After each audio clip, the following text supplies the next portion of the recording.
was funny. Fuck yeah. I haven't seen you in so long. It's so glad we're about to start this shit here. Hello everybody. You are watching to / listening to the McAllister Hours. I'm your host as always, Colin McAllister. And I'm joined today by a very old friend. Someone who I'm really pleased to have on. We go back. Katie Williamson, everybody. Way back. The way back. I just restarted the music, so we're just gonna stop the music. How you doing? Pretty good. It's good to hear. Yeah, just living my life, doing what I normally do.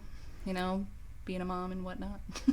Yeah, I mean, I want to get into all that with you, but you've definitely been probably in over your head, I should say, with this COVID happening, being trapped with kids at home and being a mother. Get into that a little bit. It's definitely not been easy, because, so around the time that everything really started to shut down, it was literally the end of spring break for us.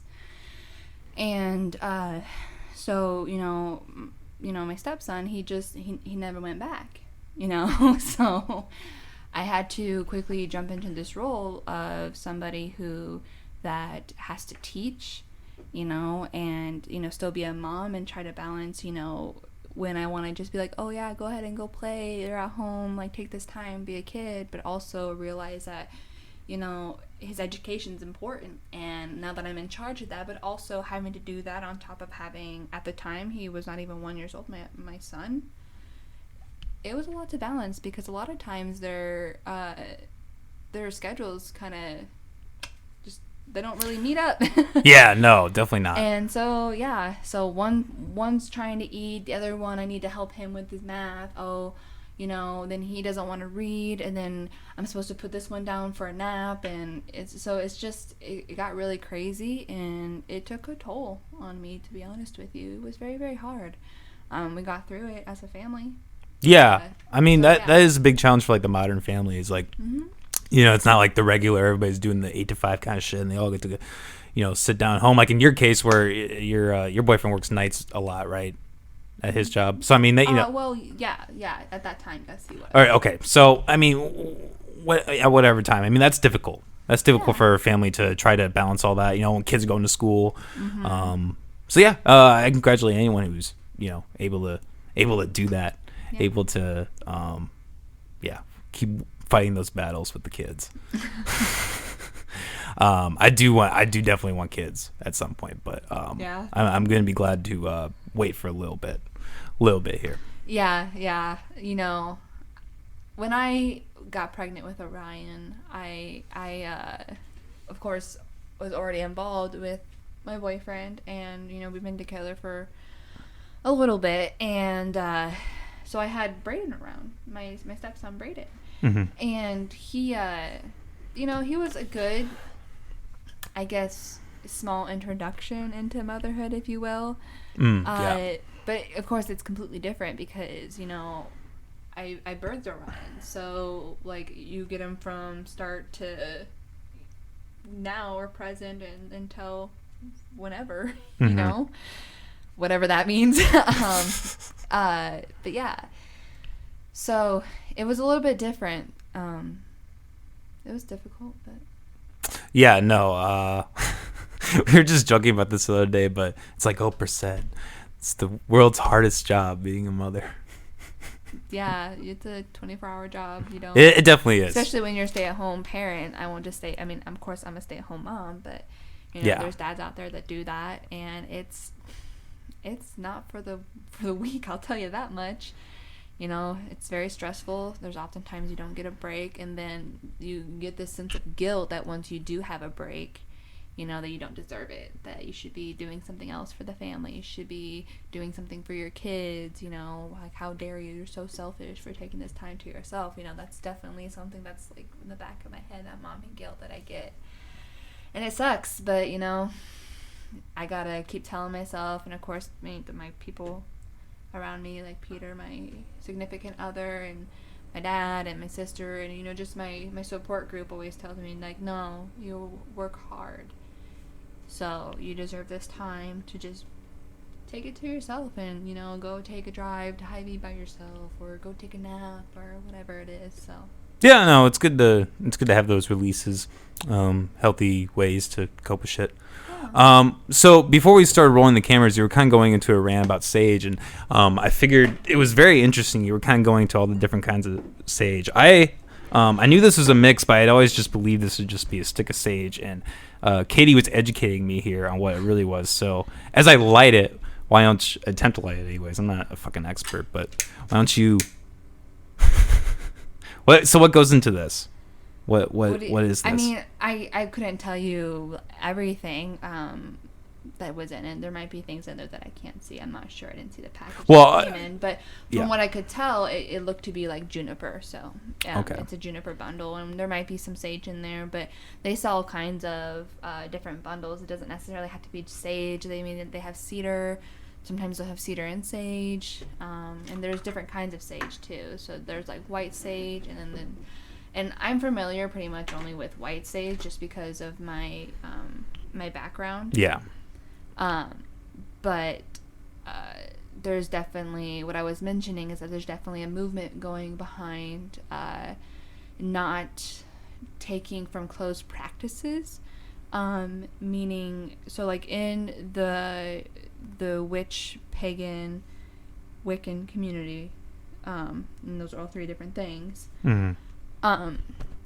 They are basically really trying to push not taking from closed practices, whether it be like hoodoo, voodoo, Native American or First Nations culture, just because it's just not a good idea to I guess dabble in something that you really have no inclination of what I mean, because this information that is put out there is passed down from elders to the next generation for centuries. That's essentially how all this information, this knowledge that say a native will have, they learned. They didn't read it in a book. Mm-hmm. They didn't go on Google and look it up. They learned it from their culture. They learned it from just being a part of it, and then learning from the elders, the grandmas and the grandfathers and the aunties and the uncles, and that's how they learned. And so, and that's just for Native Americans. I can't speak on any other culture because I don't know much about other cultures in that sense. But so I was saying that sage, for example, is a very sacred herb to them, because they will use it for large portions of certain kind of ceremonies, sacred ceremonies they have.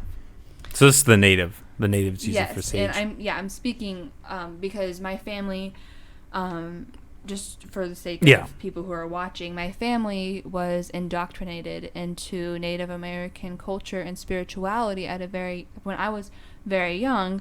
My dad found these ways through his recovery. He is a recovering addict of, I'm 20, so 25 years this year. Oh, good for him. Yeah, so, and he found, that's how he found these ways. And we have learned, like I have mentioned to you, from elders, from medicine men, from chiefs, from, just respected, elders in the community in general. And that's, I think that was probably we started that when I was 4 or 5 years old, so I'd never really learned anything different. So me coming into kind of a new path or stage in my life and taking what I know from that Native American spirituality and kind of creating my own path in a sense of learning about witchcraft, and and it's been a big tool for me, using that as a coping mechanism, something to use as a tool. Sorry, let me just stop you here. Yeah, so sorry. No, you're fine. So you just went through a lot there. So you went into Native American. So how did that transition? Like, how'd you transition from, or not Native American, like Native? So that's what your family's indoctrinated in. That's what kind of the beliefs you grew up in. Yeah. How does that translate into what you believe in now, Wiccan? Well, so well, with witchcraft, yeah. So Wiccan is a organized religion, and witchcraft is more is the tool of the religion. Yes, exactly. It's more of a tool, and that's going into a different subject. I could not know. No.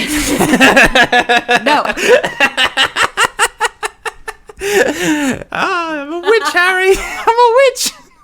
I'm so sorry. Stop. I had to make that joke. Oh, bad jokes. It's funny because I'm wearing a Hogwarts shirt today. Fuck yeah.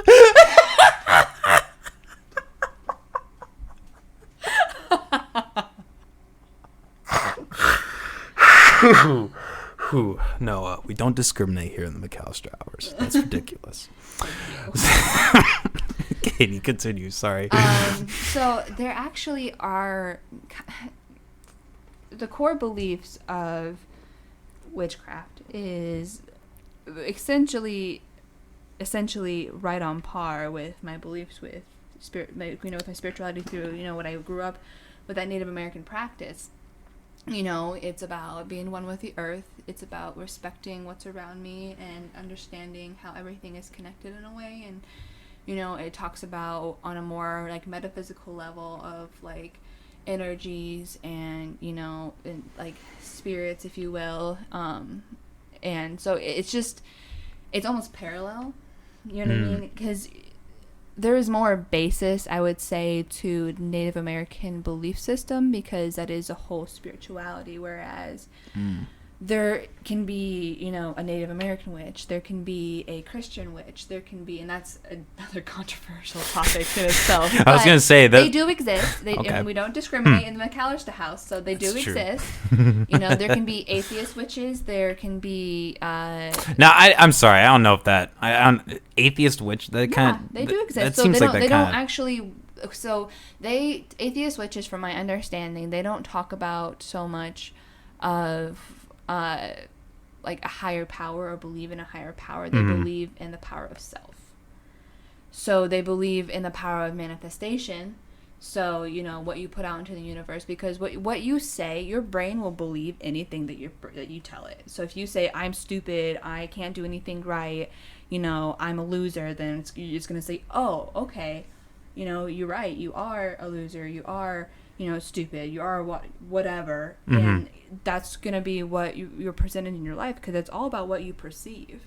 But if you constantly fill yourself with positive talk, say I can do this, I am strong, I am powerful, I'm independent, I am capable, then your brain will believe that, and that has been a powerful tool in finding a way to cope with my mental health problems. Yeah. So it's not always about, a higher power out there. And there's actually a lot of science behind magic. And it basically is just manipulating the laws of physics and energy. And not the laws of physics, the laws of energy and how that works. Because, it is true, it is a law that energy cannot be destroyed or is like transformed. I don't know. I can't. Yeah, energy can neither be created nor destroyed, right? Yeah. Created nor destroyed. It's only transmuted. So yeah. And there's a lot of science behind it. I don't have sources in front of me to be able to be like, oh yeah, this, but and it's still very new to me. So I'm learning every single day myself. Yeah. I read something new every single day. So how recently did you get into this? Because I don't think I really remember you. Yeah, talking about this when... Well, at first it was something that I kind of just was like kind of curious about. I was just kind of getting my feet wet, you know what I mean? Just kind of dipping my toes in the water, just reading about it here and there, and it was nothing really serious. And, and then I went through, and I kind of got more involved with it beforehand, but I went through this really low point in my life. And just with my mental health, I was just really depressed. I was very anxious all the time. I was suffering from really unfortunate and unpleasant memories and nightmares, and I was having a hard time sleeping, and also having to be a mom, which is in a whole other type of pressure. So just going what I have dealt with in my past, you know, and that just coming to haunt me because I never really have dealt with that in a healthy way. I've kind of just shoved it down, you know, because I feel like that's what most people do. It's an easy way to go about it. Yeah, definitely. yeah, and I came to a point where I didn't want to do that anymore. So I actually stopped taking my antidepressants, and I'm not saying that's something that everybody can do or that you should do that. That is just what I personally did because that's what I felt right for myself. You know, not shaming, you know, like medication shaming. Yeah. Not about that.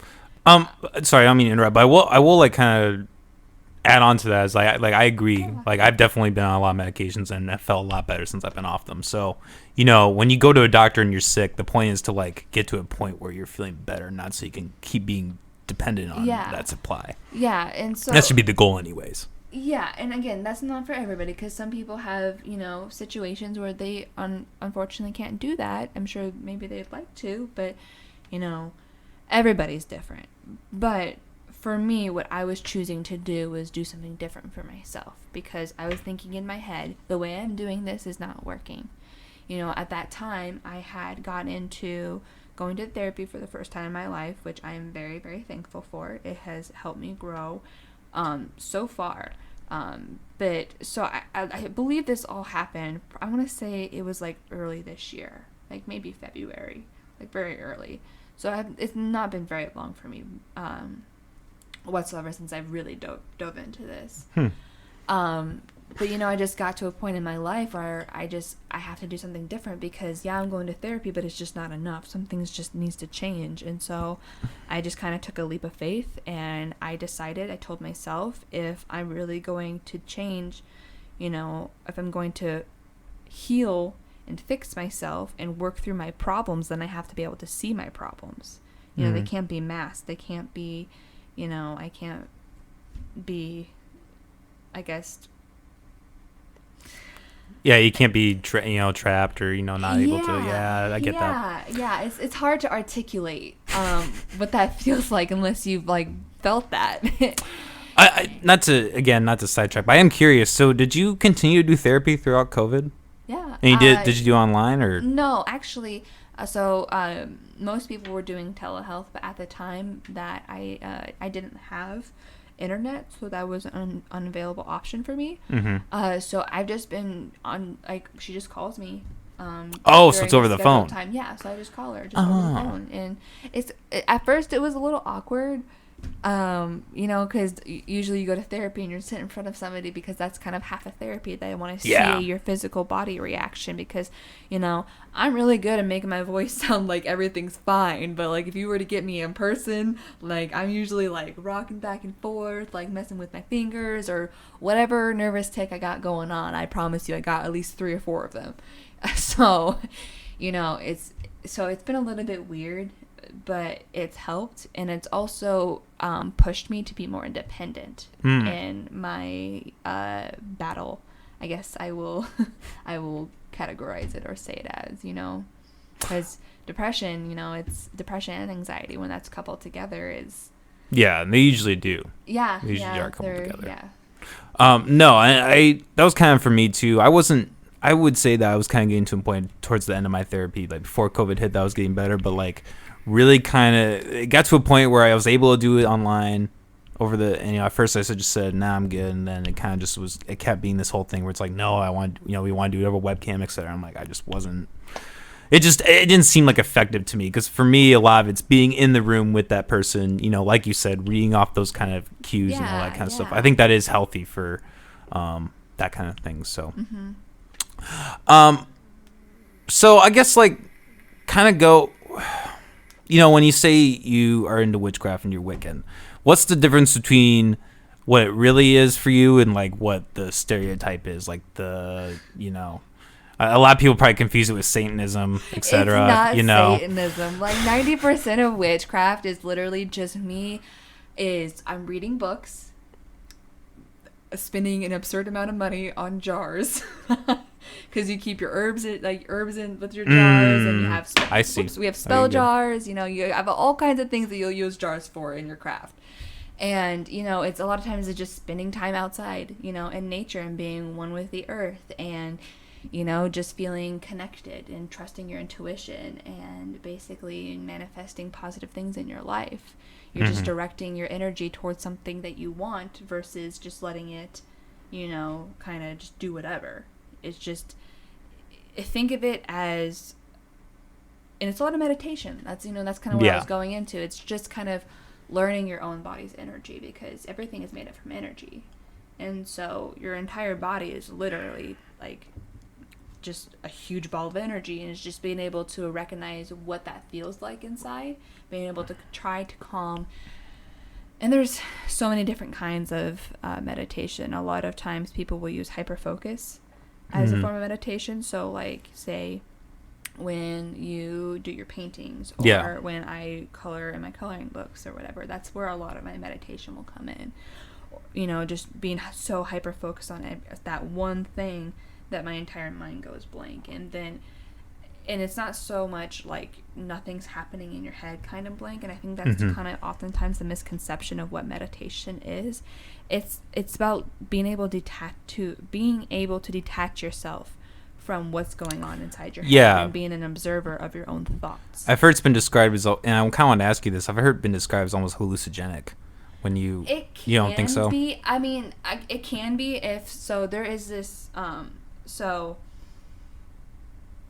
mean, okay, it's not the same as dropping acid or anything no, like that. No. So there is the idea behind, and this is actually a very big spiritual idea behind a lot of more spiritual-based groups than just organized religion groups, is that there is more than one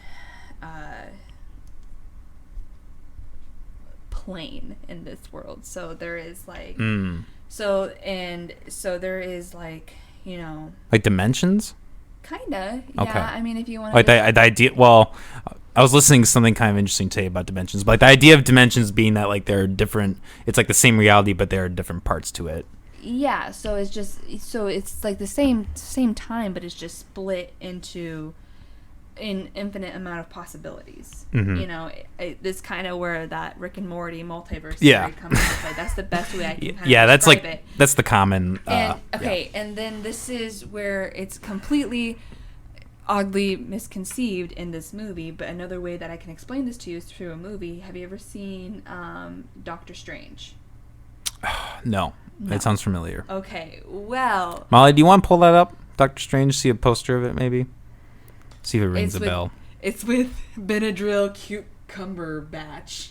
Oh, Benadryl Cumberbatch? Is that what you said? Yeah. That's the most unique name I've heard from him yet, I gotta say. Wow. I know his name. I was making it funny. Benedict Cumberbatch. Benedict, you Cumberbitch. Oh, the movie Doctor Strange. The Marvel movie Doctor Strange. I was thinking like, wow. You should know that it's. Dude, I don't watch Marvel. I'm not into any of that stuff. Okay, that's fine. But I also know you're a huge movie buff. That's so true. I've known you to watch movies just for the sake of watching the movie, where you're gonna like it or not. So it was a shot in the dark. My point is, there is a scene in this movie where they talk a lot about the astral plane. Well, that's actually a real thing in real life. That's one of the dimensions or planes. It's essentially is where you can separate from, and that's where that hallucinogenic idea comes from, is where you can separate from yourself and kind of be looking down on your own body. That's where that idea comes from. That's the astral plane. And that's where, the idea of where if you were to believe in deities or gods or whatever, that's where you can commune. That's where you can exist at the same time. So spirits, yourself, or deities, gods, however you want to look at it, that's where things can. It's kind of like an in between, if you want to say. It's kind of like an in between place. Like the idea of purgatory, maybe. Maybe, but it's not that. I don't know. I don't know. It's so hard to explain it. I may not even be the best at explaining it because I'm still so new to it. So my ideas and my comprehension of everything is still I'm still working on it. So, Okay. it's something that's very mind-blowing, and it's just something that I first kind of stumbled upon through just reading, because I love to do that. I don't necessarily read books, but I read a lot of, like, science articles or, like, like conspiracy blogs. People make fun of those, but some of them are kind of, sometimes they're pretty interesting, So, and I just read it for the sake of, like, seeing it from someone else's point of view. And that's important to do. Yeah, definitely. and whether I necessarily agree with it or not, it doesn't matter. But knowledge is power. So, and I kind of got into this whole witchcraft thing and just reading about it and its basis and basic practices. It's like tangible almost. Yeah, it's like real. It's something that makes sense to me because I'm a very logical thinker, but I'm also a very spiritual person. And somebody, a friend of mine, actually said something that there's a harmonious place between, like, science and spirituality, where, like, essentially they can, like, live together in harmony. I don't know. I wish I knew what he said because it was so cool and I loved it. I was like, I'm gonna use that, but I have to remember to quote him. Doug Westall, people, great man. I'm so sorry I can't remember what he actually said, but it was beautiful. So had to be there. So you were mentioning, like, at the very beginning, you were talking about voodoo, Native American rituals, and were you relating the three of those? No, I'm just saying that they're all close practices. Close practice. I guess, what do you mean by that? Like, how are they related? They're related in a sense that they are specific to a kind of culture. So hoodoo and voodoo is based out of, I guess I don't know anything about this. I'm curious. Yeah, hoodoo is based out of, I want to say, African culture, and I could be misspeaking because it could be voodoo. I don't know. But I thought voodoo was prevalent in Haiti. Haiti, I'm not sure. Voodoo is maybe Haiti, but I know there's also one that's a huge community in Louisiana as well. So one of those two, but it's primarily in the black community is where that exists. Okay. And a lot of them have, origins from Africa, different parts of Africa. Again, I'm not an expert on that. I don't know a whole lot about that. I can really only speak for, like, Native American culture for what I know about that. And so they are similar in a sense, maybe, possibly, but they are also different. I was relating them in the way that they are all close practices, so meaning that you have to be invited into it by somebody from that group and learn from an elders and holy men. So you haven't been invited into the Wiccan or witchcraft, or have you? You don't have to do that for that one. You don't witchcraft. have to. Anybody can be a witch. Okay. Yeah, Wiccan is a different story. Wiccan is the closed, not so much closed. It's just an organized religion. So I am not Wiccan. I am pagan. So what pagan means is that you just believe in a different god than the Catholic, Jesus Christ, that God. That's really all that pagan means. And I find myself to be more of a polytheistic person. I don't believe in just one God. So that's just me personally. But I mean, you don't have to be necessarily tied to any religion to be a witch. You can be tied to any religion and be a witch. Being a witch is completely separate from any religion. It's, like you said, a tool. It's a tool and a practice. It's a craft, literally. So, like, I don't know. Like, we were kind of joking earlier with the whole Harry Potter, but I am kind of curious because there has to be something behind that in terms of, like, it's witchcraft. There's, like, some sense of magic you were talking about. Like, how does that articulate into, like, the real world? I guess is what I'm curious about. Not in the same way that Harry Potter does. Harry Potter is just, like, it's a child story, something that you give to a 10, 11-year-old kid to read. It's not real in any way. What exists, what we know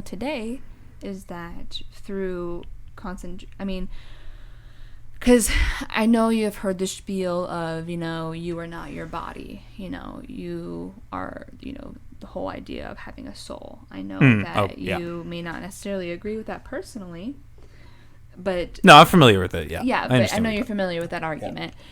Yeah. And so basically, our bodies are husk, if you will, for the energy inside of you, which is a very high... Here, try to get that more centered. Sorry. You're good. You're good. Like, I've never done this before. Yeah, this is true. You're doing pretty good. You're doing good for your first time. Yeah, you told me just to get on the mic and talk, so that's what I'm doing. Yep, exactly. You're doing well. Keep going.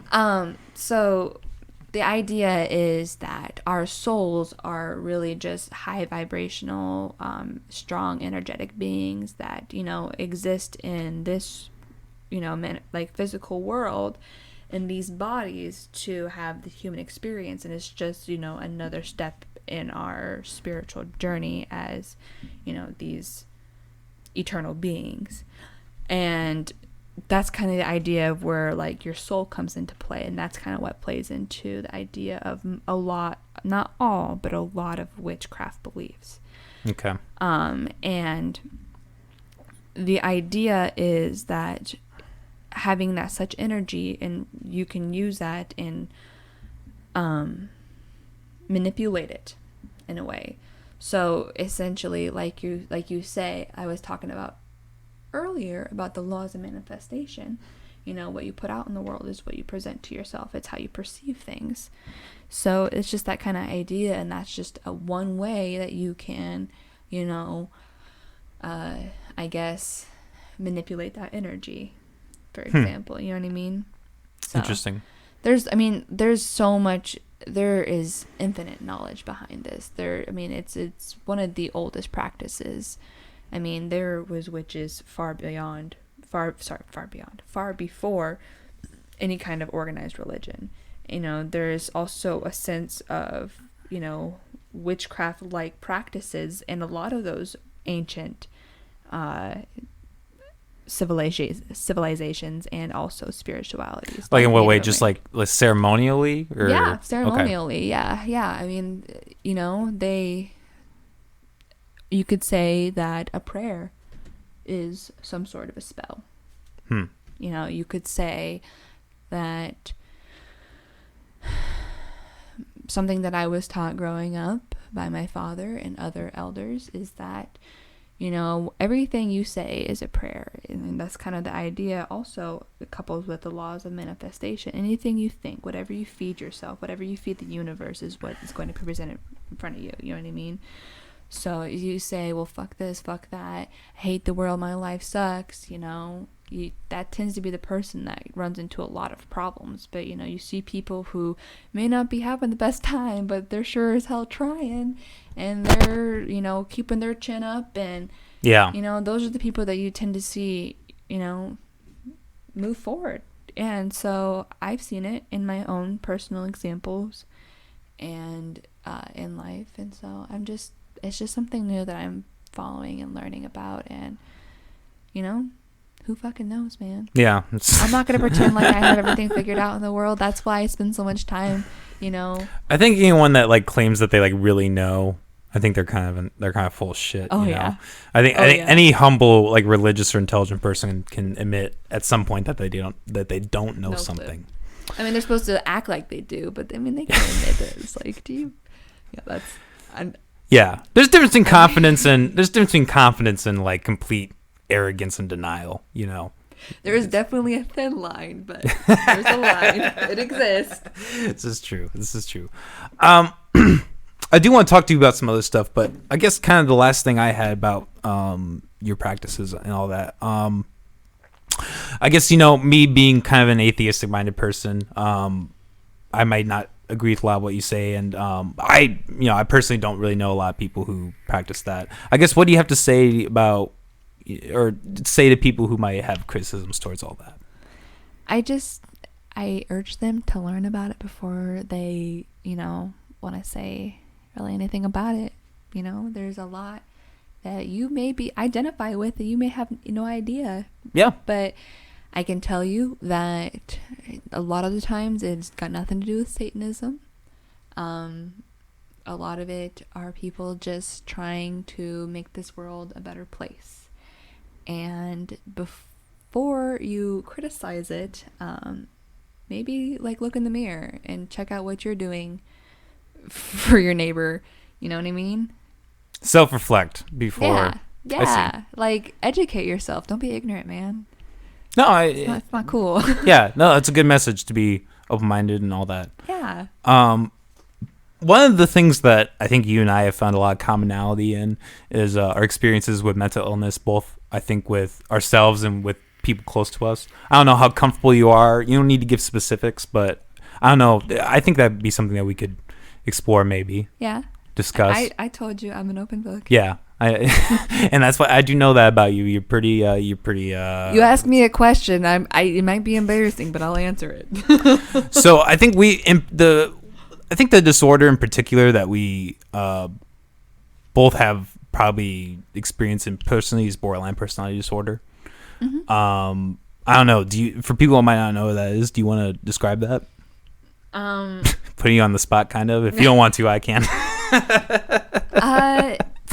What I can tell you that.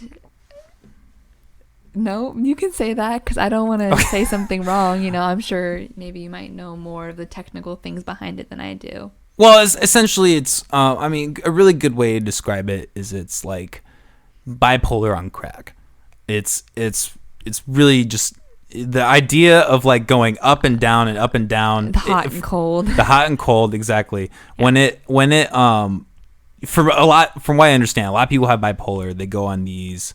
They're up for a significant period of time and they're down for a significant period of time. Yeah. And the difference between them, borderline personality disorder, is that space is shortened. So you're going up and down, possibly several times a day if you're that state. So I think, and you and I have both kind of experienced that. So there's some different sides to the coin, I guess. Yeah. I don't know. That's a hard one to talk about. That's a big topic, because I can only come from a place of somebody who has experienced the other side of it. I have no idea what that feels like or, what it's like to have that kind of thought process. You know what I'm trying to say. I can't imagine what that's like, and sometimes they don't always have the best control over it, and I know what it's like to exist inside of a brain, where thoughts go a million miles an hour, and, I have crippling anxiety, and, and I have, really bad depression, but I can't tell you what it's like to, have borderline personality disorder. Well, no, but you can. Yeah, but as I was getting to say, but, I can tell you from my experience of having to, people that I've cared about have that, disorder.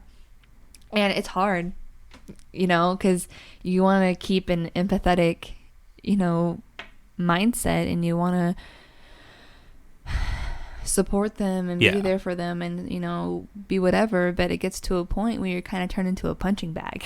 Exactly. And you feel like you're dealing with someone that's like possessed almost. Like in it feel like almost like in a horror movie, like a satanic way, like The Exorcist. It kind of feels like that in a way. I mean, sometimes it can feel like that. I mean, everybody experiences it differently, but I have definitely, I know from your experiences that has felt like. Yeah. For me, it's just more of a like helplessness feeling because I tend to be more on the people pleasing side. I'm trying to kind of let go of that and not worry so much about that. But inherently, I am a people pleaser. Yeah. So I don't want to make I'm not trying to live my life going around trying to make people upset. But it gets to a point where I have to think about, how is this person's actions affecting me? Yep. Because at the end of the day, I have no control over that person. I don't have control over their disorder any more than that they do. And I can only do so much for somebody. And at some point, you have to take a step back and say, I can't do this. I had a childhood best friend have this disorder. Oh, I didn't know that. Yeah. And I had known her since first grade. And I know, and this is what made it hard because we grew up together. So I knew the things that she went through that sparked that disorder. Because something that I've learned about this disorder, that it doesn't usually just, it's not like inherited through your blood. It's something that's usually sparked as like a defense mechanism almost through trauma. Yeah, that's why I've heard that's almost always the thing that happens is there's a traumatic event that starts it. And so I know the trauma that she went through, and at least what she told me. Goodness knows what she didn't tell me, if there were things that she didn't tell me. And and so that made it harder, because I wanted to have that empathy for her. I wanted to understand. I wanted to help her, and I did for a long time. I did everything I could to help her. When I say everything, I mean to the point just short of taking the shirt off my back, to help her. And it got to a point where she never wanted to hear what I had to say because the truth was too hard to hear. She got into drugs and alcohol, and she just went down a really bad path, and she wasn't the person that I knew anymore. She wasn't even trying to get better, no matter how much I pled with her, and I tried to get her to get help. She just never did. Or she would go get help for a little bit, and then, as soon as things got tough, she'd turn tail and run. And it was hard, watching her go through that stuff. I mean, there was one time that I hadn't heard from her for months, but she called me in the morning at some random time, I don't remember, told me that she had gotten booked at PKJ. Sorry, I'm not familiar with PKJ. Polk County Jail. PCJ is actually what it's called. Okay. I misspoke. I apologize. PCJ, Polk County Jail. Because she was underage and intoxicated, was what the charge was for. And I went and picked her up. I didn't have to bail her out because she was just like in the drunk tank, essentially. Yeah. Let her out the next day. And that was probably the first time that I really really bent over backwards for her, and I almost lost my job that day. My dad was really mad at me because oh man, I won't go into details because again, that's not really my we don't need to do that. my thing to expose on the interwebs. No. We're not trying to do that. Yeah, but the point is that it was not a good thing for me, and the things just happened one way or another, and there was the straw that broke the camel's back, and I just decided that I couldn't do anything to help her, and watching her kill herself, which is what she was doing at that point because of her untreated, mental health and her addiction. You mean slowly killing herself? That's what I'm saying. Yeah, I'm not saying she was going to kill herself. I'm saying, but doing the drugs and drinking like she was, and I think she was abusing her medications at one point. I don't know for sure, but she never told me the truth. And it's like she was hot and cold. One minute she was all about me and wanted to be there around me, and she was all concerned about my life, and she was like a friend. But then the next minute she was gone, ghost. And just, so that was my first experience with it. It's challenging. It's really challenging. Yeah. Do you not that you obviously don't have to tell who this person is, but do you still keep in touch with them, or did you have to end up cutting it off completely? Yeah, maybe someday. But I can't make any promises to myself because, that is all dependent on how that person, wants to deal with their life. Especially now that I have kids, I don't want them around that. I don't want to be around that. So it's just, if that person gets to a point in their life when they're healthy in all aspects, then who knows? I'm an open person. I'm a forgiving person. I have no hate or animosity towards this person. I just can also recognize that there's nothing I can do. There's nothing for me there. Yeah. You know, it's almost more damaging than it's worth. Well, So, and the thing obviously you and I can relate to is like being on the opposite end of that is one of the steepest uphill battles, I think. I don't really know very many people who can say they've succeeded, which is kind of the really unfortunate thing about that disorder. Do you know anybody who successfully, you know, making it work with having that disorder? Like, I don't know, anything. Do you have any suggestive coping mechanisms otherwise, or like things people can do to help relieve those kind of issues? I can't really speak on coping mechanisms other than, you know, go to the doctor. Yeah. Talk to a therapist, make sure you are on the right medications. You know, that's one of those, you know, mental health problems that you really can't go without medication for. Yeah, it's very, very difficult. Yeah, it's very different than, you know, just on depression or anxiety. Yeah. Oh, it's a completely different animal. Yeah, so, you know, I guess taking care of yourself, being healthy, I don't know, that's more of just like basic, just general mental health. Yeah, so you don't really know anything like in terms of specific to BPD? No, because I mean, like you said, as of right now, I don't really know anybody that is able to have stable, healthy relationships. Yeah. That has that disorder, unfortunately. And I'm not saying they don't exist out there. I'm just saying within my knowledge to who I have been in touch with or have been close to. Mm-hmm. No. It's really sad. I mean, I guess like what do you think, like in terms of like society? I mean, obviously we can put more into mental health and that kind of stuff. Do you think there's anything else as a society that people can do for people that have that, or maybe that, you know, society can do for people who are on the, you know, like people like us who are on the opposite side of that? Because people don't acknowledge that those people deal with a lot too. Yeah, as far maybe as not like, maybe not as much. I'm not comparing, but yeah, as far as like society, and just have a little bit more compassion for everybody. And, you know, you can have compassion and also understand that somebody is not healthy for you in your life. That doesn't take away the compassion, the love you have for that person, you know. But you gotta, at some point, you gotta look out for yourself, you know, because if it's affecting you in a negative way, or your mental health in a negative way, then you're not helping each other. Because, you know, sadly, misery likes company. Yeah, it's true. So people with any mental health problem has a tendency have a way of, you know, when they're feeling low and broken and hurt or whatever the case may be, or they're struggling, they have a tendency to get people around them to feel that way too. Yep. Because people feed off of that energy, that negativity, and those awful feelings. So just try to walk with more compassion, be a little bit kinder to one another. Yeah. That's really all you can do. I mean, there's nothing you can do to save that person, just like, you know, I just was talking about, but yeah.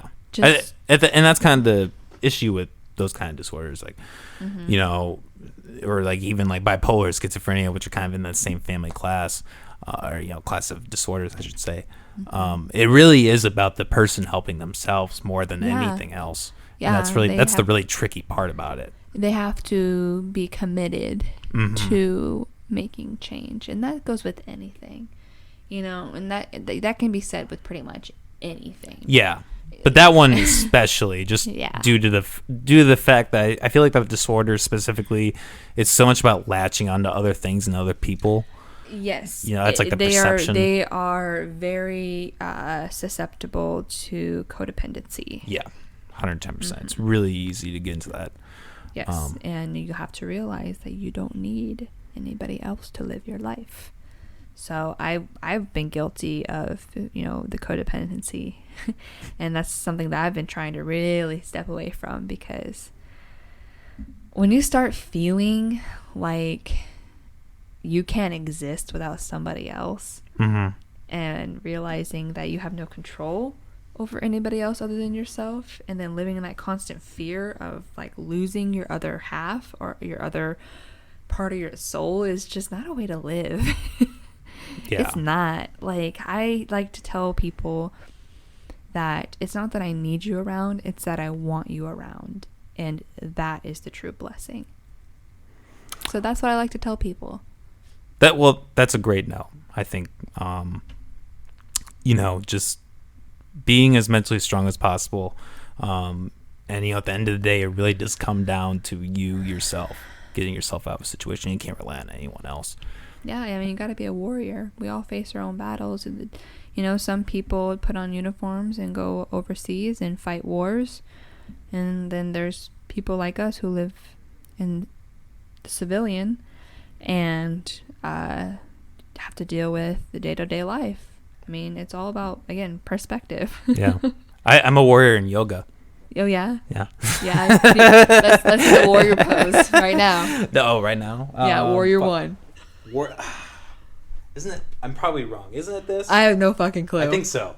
I'm probably full of shit. Yeah, I don't know. I half do it. The guy that teaches me yoga, his name's Ari Shafir. I've seen your Snapchats. You do it drunk. I don't do it drunk. He's drunk. Mm-hmm, uh-huh. No. Okay. I definitely have a bowl sitting beside me as I do it, but it's usually a little too early in the morning for me to be drinking when I'm doing yoga. Are you saying that you are more limber? I mean, I have probably experienced a little bit of flexibility and limberality. Oh yeah. Since I've started, but I'm not sure. I'm not sure. Fuck. Oh, I remember. So as we're approaching the hour mark here, one thing I did want to ask you that kind of popped into your mind is you're a pretty. The thing that I've always known about you, especially in the last year, is you were involved in a play, correct? Yes. Recently. And you were makeup. Yes, I did makeup and hair design, which we mostly just did I mostly just did the makeup, to be honest with you. There wasn't a whole lot to do as far as the hair went. Hair goes, however you want to say that. I will say, before you get into that, I have never seen somebody own as many palettes and brushes as this person right here. Holy shit. What was that? You got a whole box for Christmas? A huge, I was shocked. I was like, oh my God. Because it was Cyber Monday. That's right. It was Cyber Monday. And you got the huge deal on it. Oh, yeah. I got probably $200 worth of cosmetics for $70. Damn. Wow. Yeah. Does it always go on sale like that? Crazy around that time? Yeah, I don't know. I guess I happened to have the money and I was preparing for this play and I just needed things that I could play with that I wasn't necessarily going to use for my own personal use, but something that I could have for options. And so a lot of that was supplies for the play that I did, and some of it I still have and I don't really use. I just like to try new things out. I don't know. It was a phase that I went through. I don't buy that much makeup anymore. I still like doing makeup and it's still a very big passion of mine, but I don't go gonna go too crazy anymore. Well, I still thought it was really cool what you were doing with the play and all that. Yeah. How'd that end up going? I actually promoted it on the podcast for a little bit. I was meaning to go and I didn't. I did. But I am so happy. I don't know how much of an influence it had in your audience, but we did give you a shout out. We had a pretty good audience, I think. Good turnout. Yeah, I had a good turnout. It was really awesome. We actually got my work. It got featured on We Are Iowa, with Jackie Schmelling and Lou Sipple. Wow, really? So you're in the paper and all that, or just your stuff was? I was in the paper for I wasn't mentioned in the paper, but my the actresses that had my work on their faces were in the paper. And it was specifically complimented that you did that, that the makeup was a really good job. Yeah, well, so We Are Iowa is a television show. I thought it was show. Okay. But they in their local newspaper they did actually mention the show and everything, and I got lots of compliments, and yeah, you're really talented. I mean, you do pretty good for yourself too. You always got it going on. Well, thank you. But it's just something that was I guess, passion. I saw my sisters when I was young putting makeup on, and now they'll tell you that I can put makeup on better than them. So, you know, it's just something that I've stuck with my entire life. And like, there was a point in my life that like I never wore eyeshadow because I could not figure out for the life of me how to put it on. And, you know, it just takes practice, just like everything else. I mean, it's just another like form of art. You know, it's very similar to like painting. You know what I mean? It's just on my face instead of on a canvas. So it's just it's another outlet for creativity. And I was able to be creative for Eurydice, which was the play that you're talking about. Yep. And I did like this really awesome like really old stone makeup. So they were the stones of the underworld, and basically how that was translated in the play was that they were very old, like Greek statues in the underworld. So they were very old and dirty looking, and they had cracks and just all kinds of like creep. Like they had like those whiteout contacts. Oh, nice. So they didn't that's really trippy. Yeah, so they didn't have pupils or irises.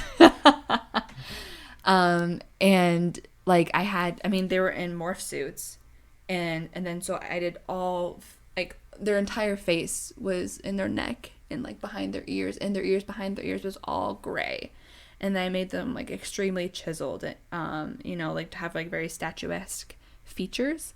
And